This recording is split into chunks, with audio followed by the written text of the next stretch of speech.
we're all having problems with boarding and overcrowding, although, frankly, overcrowding is not even a word. It's a word we made up. It's crowded, but we have to, in emergency medicine, it's overcrowded.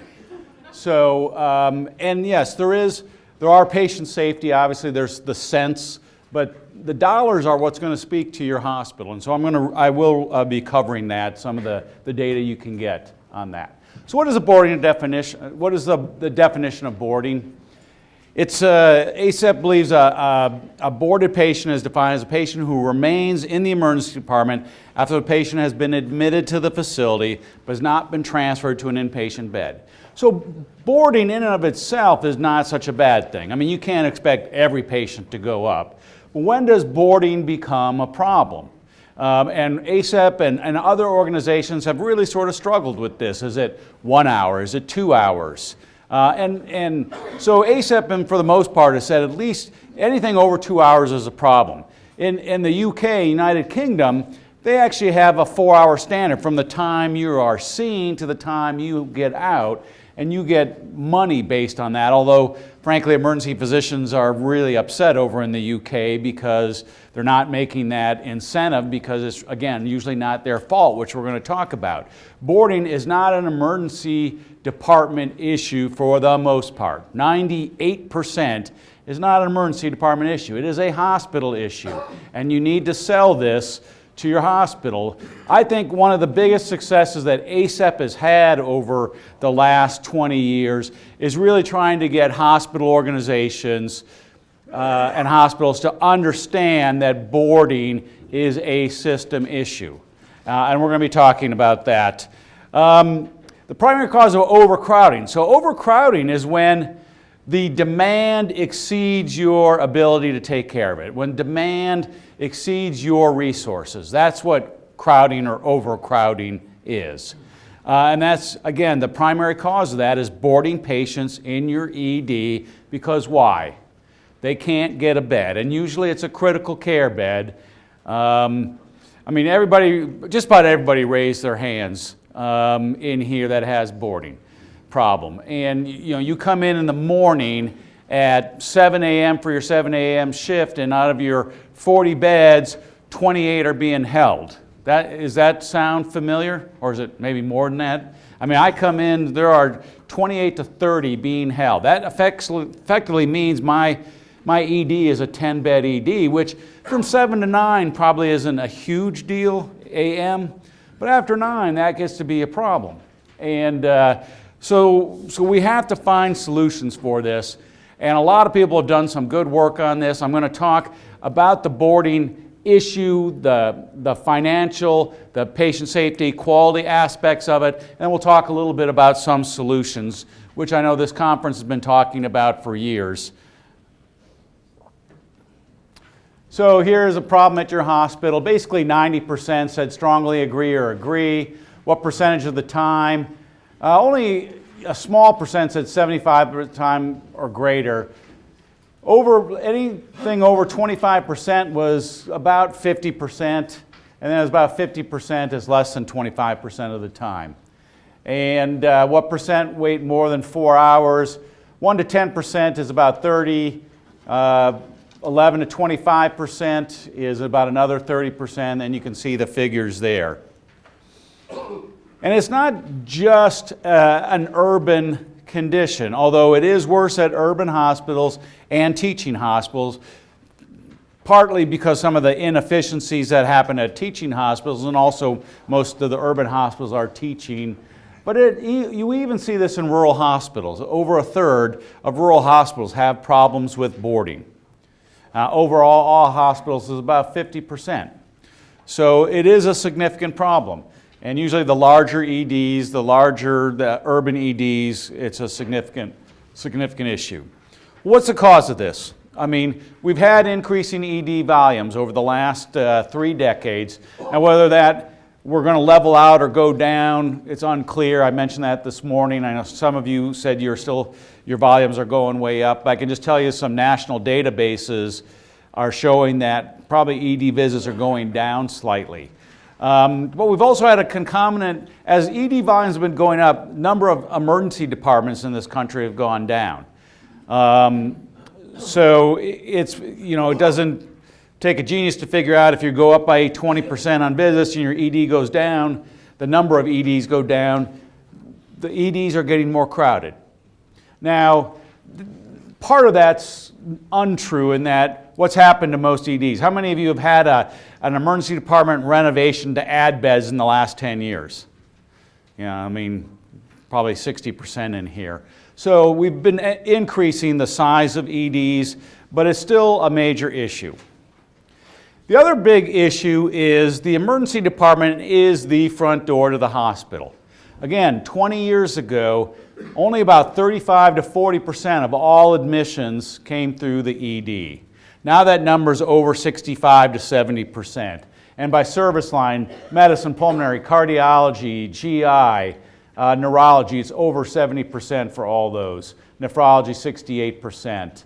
General surgery is a little on the low side. Orthopedics, a little bit on the lower side. But again, around 65 to 70% of all admissions now are coming through the emergency department. They didn't used to. So we are becoming the front door. And that's, again, increasing the boarding and increasing the crowding that goes on if we're not efficient in moving patients through our system. And the last thing is, as I mentioned earlier in my talks, it's an aging population. And when they're an aging population, they have more medical problems, they have more chronic medical issues.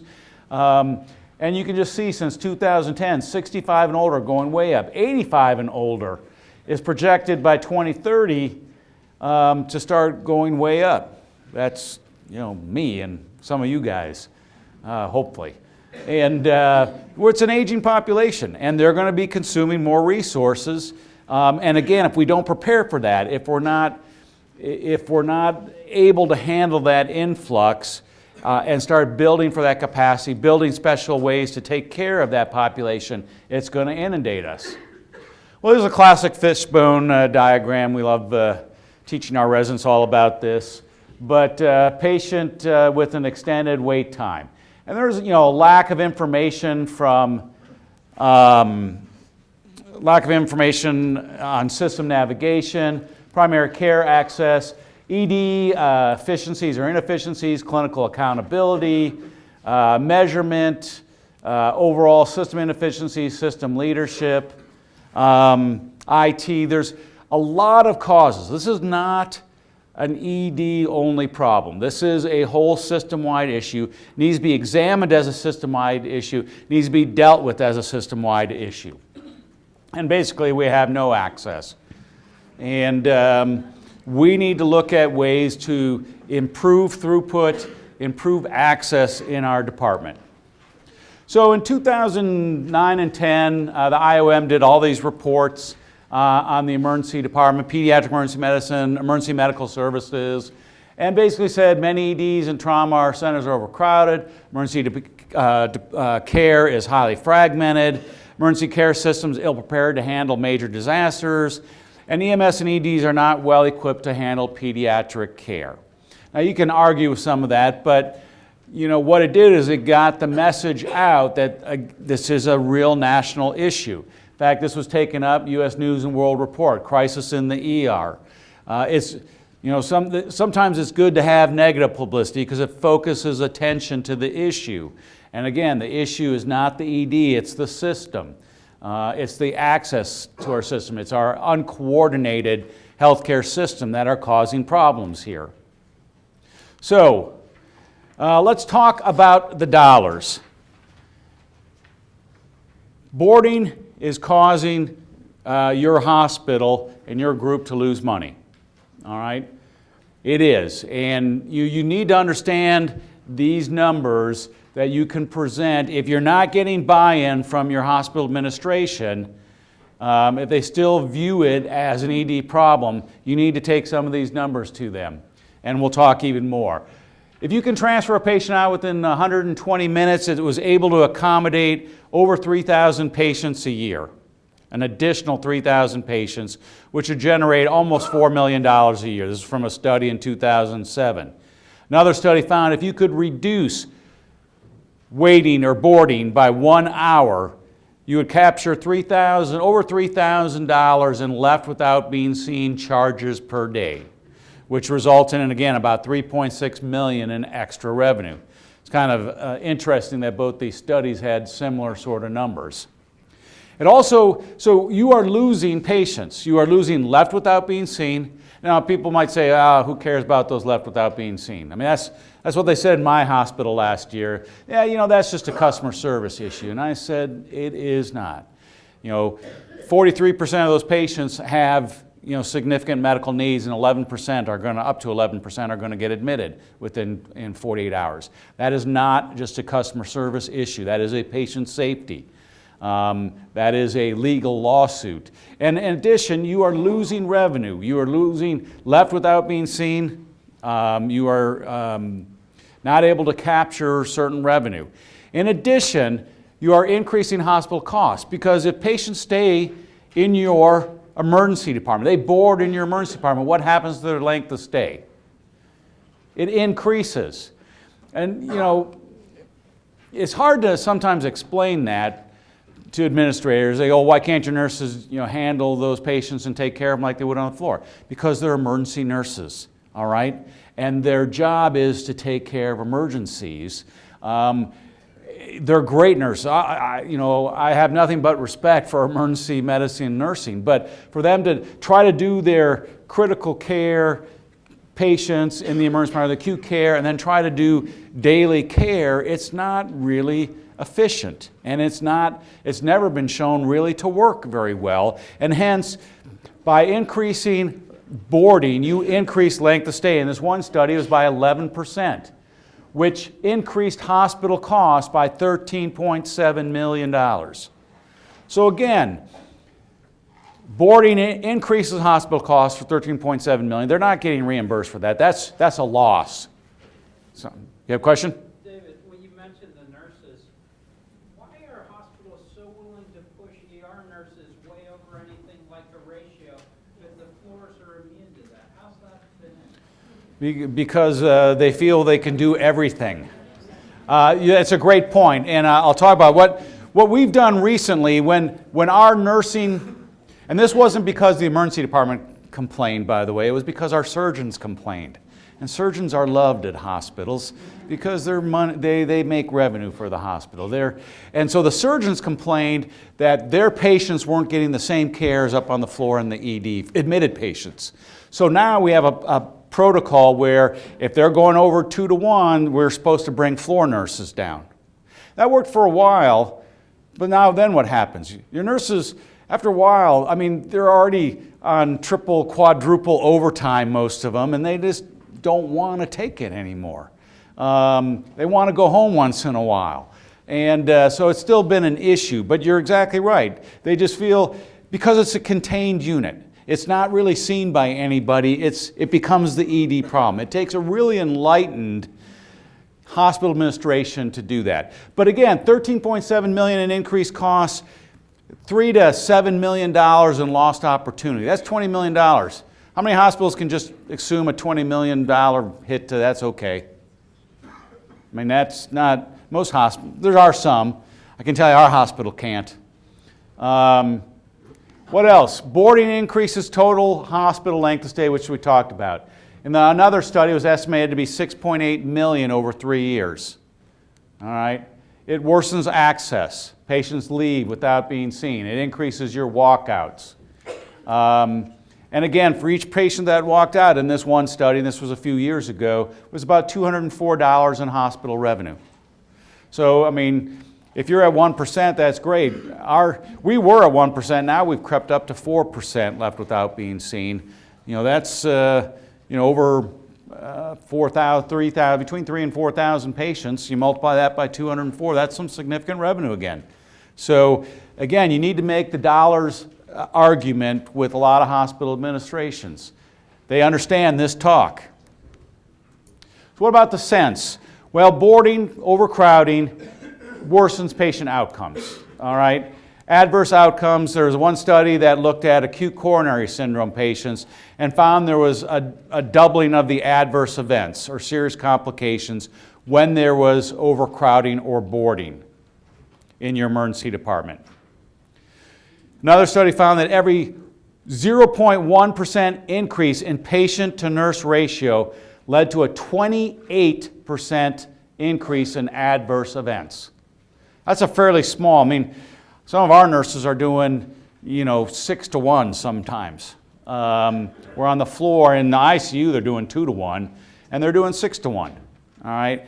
Even if you say, if they're not dealing with ICU type patients, at 4 to 1, but anything more than that, you're leading to, serious adverse event rate. And it's not fair. And it's no wonder why our length of stay increases, and that costs money. Overcrowding causes death. High occupancy estimated to account for at least 13 deaths per year in this one study at this one hospital. One hospital, all right? You multiply that by, 4,000 emergency departments, you're getting up there, all right? Overcrowding increases errors and complications. 50% of sentinel event rates occurred usually during crowding. About 1/3 were due to crowding, sentinel events. So it's a real problem in terms of patient safety. It increases adverse events. It increases deaths. It does reduce quality. Crowding, boarding, basically any of your metrics that you want to look at, whether it's time to doctor, length of stay in your ED, it increased door to needle time, it worsened time to treatment of pain. Multiple studies have shown reduced quality. So it's costing money, it's causing death, and it's reducing quality. And then reduced quality also equals less money for your hospital now with your value-based payment modifiers. So it is a real financial issue, it is a real patient safety, it is a real quality issue. We need to start solving it. And again, obviously impaired access, diversion of ambulances, left without being seen are major problems. Patients left without being seen 2 times likely to report worsened health problems. So it's a major issue. We need to look at it. Other things, prolonged wait times leads to increased dissatisfaction of your patients, increased complaints. This is probably so emergency medicine is either number 1 or number 2 in terms of burnout, emergency physicians.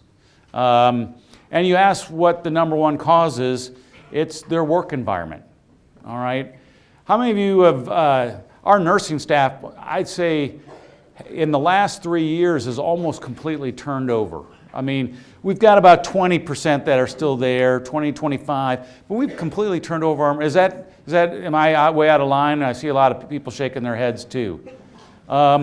It's a very stressful environment. And, from a hospital perspective, trying to recruit and retain nursing staff is a huge expense as well. So there are a lot of financial reasons. Certainly decreases physician productivity. For those of you who are on an RVU incentive, this is taking income from you, period. Increased violence against physician staff, increased medical negligent claims have been documented. This is a real problem.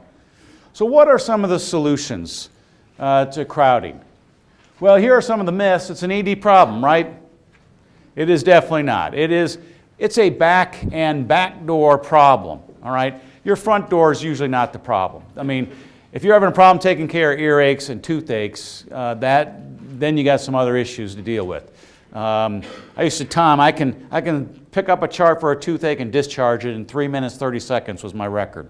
I mean, they're not clogging up my emergency department, all right? It is a back door. I can't get patients up to the hospital.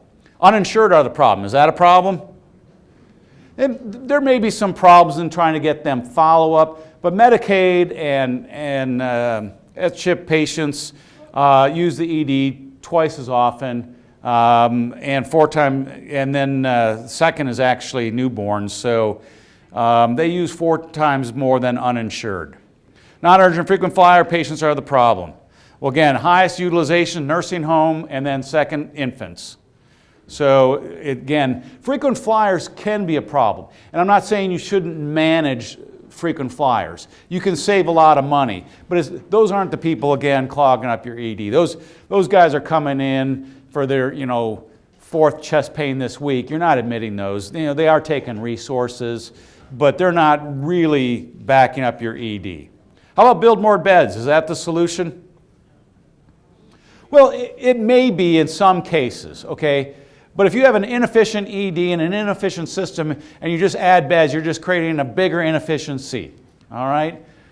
It does not fix the boarding problem. That is a systematic process. Now, your ED may need more beds. Your hospital may need more ICU beds, but you still have to fix your process. Because if you had the same process, it's just going to be a bigger mess. Patients who left without being seen are not sick. Again, 46% of left without being seen patients need immediate medical attention, and 11% are hospitalized within a week. It is not a customer service issue, as my neurosurgeon told me. Arrival pattern of patients is unpredictable. Well, this is certainly not true, and this is why you need, if you're not monitoring your admissions, your number of ED, it fits this looks like just about everybody else's ED, doesn't it? All right? By about 10 or 11, patients start coming in, you start getting really busy, and then maybe by 11 o'clock it starts slowing down a little bit, all right? Some on Mondays and Tuesdays it's probably even higher.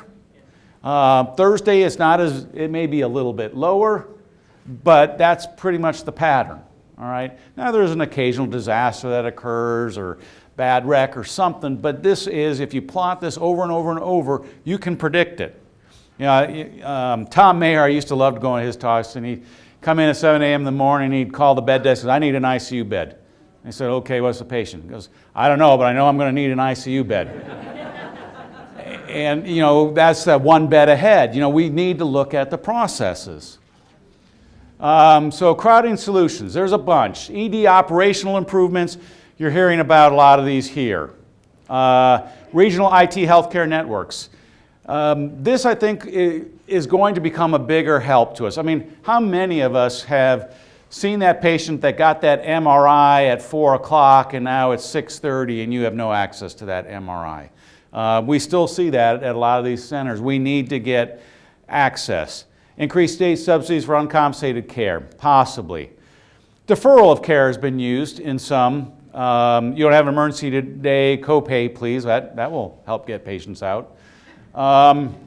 We've actually developed a federally qualified health center in our below our pediatric emergency department. So we do a medical screening. We say, listen, you don't have a medical condition. You are free to be seen in the emergency department, but we do have a clinic right below here where they can see you. And about 85, 90% go down to that clinic where it's much cheaper. And then we also get cost-based reimbursement because it's a federally qualified health center. So there are some ways of doing that. But again, those aren't usually the patients that are really backing up your emergency department. UK model, again, 98 are disposed within 4 hours. That's probably going down. It's less than 98% now. They're having some real problems, just like all of us are. Well, hopefully you're familiar with this. Emergency department crowding, high impact solutions. If not, this is on the ACEP website. This is, I think, one of the most important white papers ever put out in emergency medicine. And it, again, really highlighted this is a system issue, and it provided solutions. And these were the 3 high-impact, low-cost solutions. Move admitted patients out of the ED to inpatient areas. I know Peter Viccellio spoke in most years. How many actually do this? Okay. My point exactly. So, since 2008, when this card came out, or 7, I've tried every place I've been. University of Pittsburgh, University of Florida, and now Tennessee. Earlier this year, I was able to do this. I got all the stuff. I got the head nurse, the CNO, to agree that we were going to do this. And she went and implemented one afternoon without a whole... Who is your biggest obstacle to this? Who's that? No. That's not the one who will kill this. Your floor nursing won't kill this. It is your physicians that are who are admitting these patients. And we did not do the background. And boy, when the surgeon and the neurologist had their patient up in the hallway, you thought we had, intentionally, strangled the person up there. And we did not do the background, and I'll take some blame on that, although I've been trying to convince him, and she just went ahead and did it without really getting a big buy-in.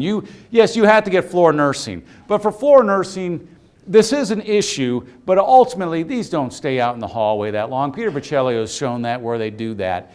But you have to get buy-in from your physicians because they will kill this if they're not informed and they understood. And of course, one of the patients we put out in the hallway was a stroke patient. That's not a great patient to put out in the hallway.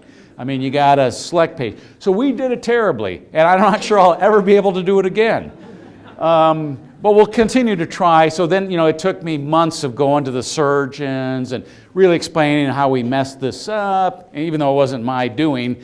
But, that this could be a very valuable, addition. So if you do this, make sure you bring in particularly the physician. The physicians will kill this.